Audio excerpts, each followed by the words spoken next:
வணக்கம். நான் உங்க அட்வொகேட் சுந்தர். என்னன்னு பார்த்தீங்கன்னா, இந்த ஆணவ கொலை எக்கச்சக்கம் எல்லா ஸ்டேட்லையும் நடந்துட்டுருங்க. 100 கேஸுக்கு எக்ஸாம்பிள் 100 கேஸுக்கு நடந்துச்சுன்னா இல்லை 10 கேஸ் வச்சுக்கலாம். 2 கேஸ் இல்லை 1 கேஸ் மட்டும் தான் வெளில வருது. என்னன்னு பார்த்தீங்கன்னா, ஒரு ஸ்டேட்டுக்கு சொல்கிறேன். அதே மாதிரி இங்கே ஒரு இதில் வேற ஜாதியில் கீழ் ஜாதியோ மேல் ஜாதியோ வேற ஜாதி, அந்த ஜாதியில் எங்கள் அக்கா ஒரு பையனை லவ் பண்ணிட்டான்னு சொல்லி கூட ஒரு 4-5 பசங்களை சேர்த்துட்டு இந்த பையனை அடிச்ச கொண்டிருக்காங்க. யாரு? அந்த பையனோட அண்ணன் தம்பியோ.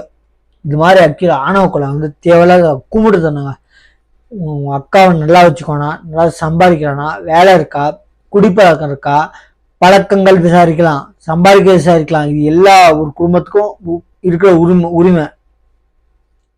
ஆனா ஜாதியை காமிச்சு ஒருத்தனை மட்டன் தட்டி கொலை பண்ற அளவுக்கு போடுறதுக்கும் இப்ப ஜாதின்ற ஃபர்ஸ்ட் நிறைய இருந்துச்சுங்க. இப்ப கம்மியா, ரொம்ப கம்மியா இருக்கு. கம்மியில ரொம்ப கம்மியா இருக்கு. இப்போ ஃபுல் 0 அளவுக்கு வரணும்னா இப்ப இருக்க லேட்டஸ்ட் ஆளுங்க, அதாவது ரீசெண்ட் ஆளுங்க, ஆஃப்டர் 90s பிறந்தவங்க கொஞ்சம் மாறி இருக்காங்க. இன்னும் லேட்டஸ்டா வந்தீங்கன்னா இப்போ காதல் விஜயாண்டின்னு கூட ஒரு இதுல ஸ்டேஜ் ஷோல இருப்பாரு. லவ் பண்றாங்களா இப்பயா அப்படின்ற மாதிரி இப்போ வெறும் இன்ஃபாக்சேஷன்ல பழகிட்டு இருக்காங்க. 90ஸ்க்கு முன்னாடி இருந்தவங்க தாங்க நிஜமா லவ்னா. ஒருத்தனுக்கு ஒருத்தி நான் லவ் பண்ண உயிரினம் கொடுப்பேன். அதெல்லாம் அந்த காலம். இந்த காலம் பிடிச்சாரு இல்லாடி போ அந்த மாதிரி போயிட்டு இருக்காங்க. நான் போட்டோ அப்லோட் பண்ணுறேன். இந்த ஆணவ கொலை எக்கச்சக்கமா எல்லா ஸ்டேட்லையும், தமிழ்நாட்டில் இல்லைங்க, எல்லா ஸ்டேட்லையும் நிறைய இருக்கு. இது எப்போ போகும்னா, ஒருத்தன் விசாரிக்கலாம். எங்க அக்கா வச்சு எங்க தங்கச்சியை வச்சு நீ வாழுவியா, உனக்கு சம்பளம் இருக்கா, உனக்கு திறமை இருக்கா, உனக்கு நல்ல பழக்கம் இருக்கான்னு விசாரிங்க. அதை விட்டு ஜாதியை வச்சு மட்டும் தட்டிங்கன்னா உங்க அளவுக்கு கும்பிட்டு தானே யாருமே இல்லைங்கன்னு. நம்மளாம் மனுஷங்க, ஒரு அறிவு ஜாஸ்தி விலங்குகளோட. கிட்டத்தட்ட நான் நம்ம சேனல்ல ஒரு 4-5 வீடியோ போட்டேன். விலங்குகளுக்கு இருக்க பாசம் கூட மனுஷங்களுக்கு இப்ப இல்லைங்க. ஒரு ஃபென்சிங்ல ஒரு ஜூல ஒரு குழந்தை வந்துருச்சு. யானை தூக்கி அவங்க அம்மா கிட்ட கொடுக்குது, ஒரு கொரில்லா தூக்கி அவங்க அம்மா கிட்ட கொடுக்குது.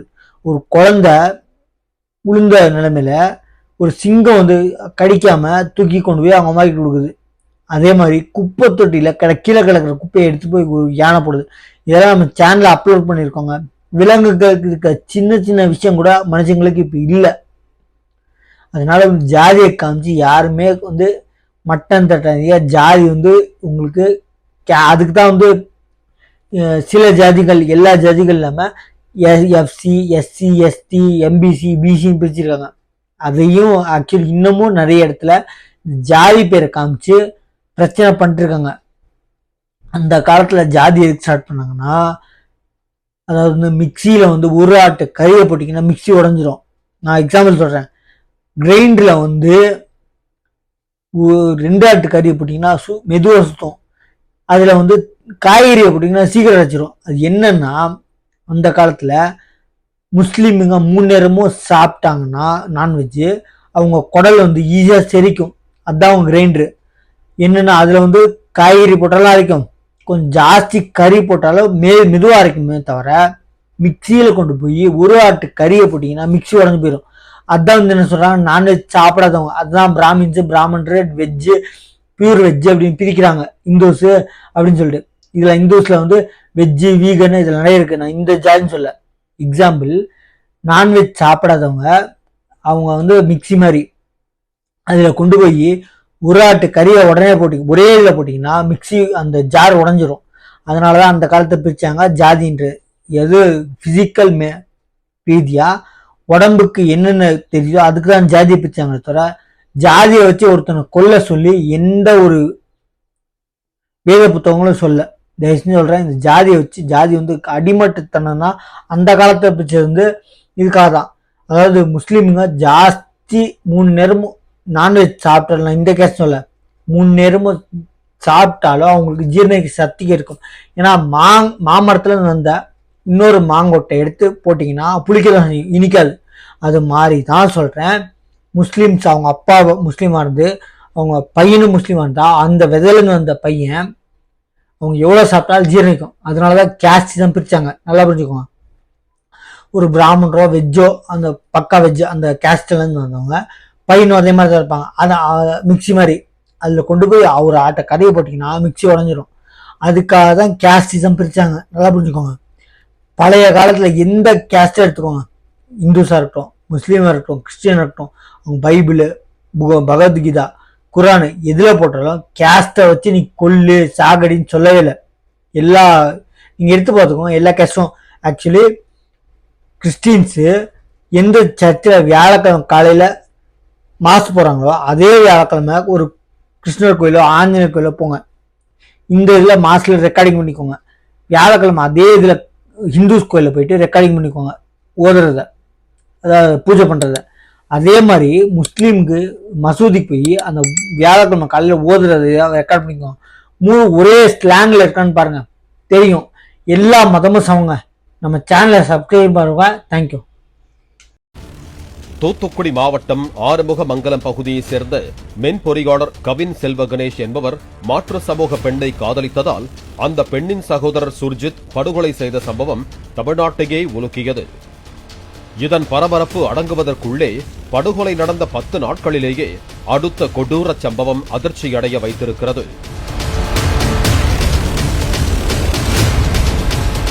நெல்லை மாவட்டம் சேரன் மகாதேவி அருகே உள்ள ஒரு கிராமத்தைச் சேர்ந்தவர் 17 வயது சிறுவன். இவர் அதே பகுதியில் உள்ள ஒரு அரசு பள்ளியில் +2 படித்து வருகிறார். அதே ஊரைச் சேர்ந்த 17 வயது மாணவி ஒருவரும் அந்த மாணவருடன் ஒரே வகுப்பில் படித்து வருகிறார். இதனால் இருவரும் நட்பாக பழகி வந்ததாக கூறப்படுகிறது.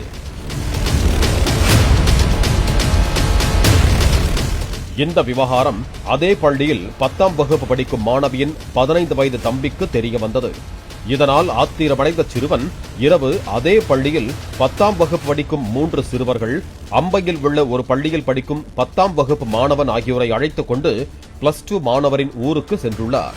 அப்போது அங்கு தெருவில் நின்று கொண்டிருந்த +2 மாணவரை அரிவாளால் வெட்டிவிட்டு அந்த கும்பல் தப்பிச் சென்றதாக கூறப்படுகிறது. இதில் கையில் வெட்டுக்காயம் அடைந்த +2 மாணவர் நெல்லை அரசு மருத்துவமனையில் சேர்க்கப்பட்டிருக்கிறார். இதுகுறித்து சேரன் மகாதேவி போலீசார் வழக்கு பதிவு செய்து மாணவியின் தம்பி உள்பட 5 சிறுவர்களை அதிரடியாக கைது செய்தனர். அவர்களை சேரன் மகாதேவி கோர்ட்டில் ஆஜர்படுத்திவிட்டு சிறார் கூர்நோக்கு இல்லத்தில் அடைத்தனர்.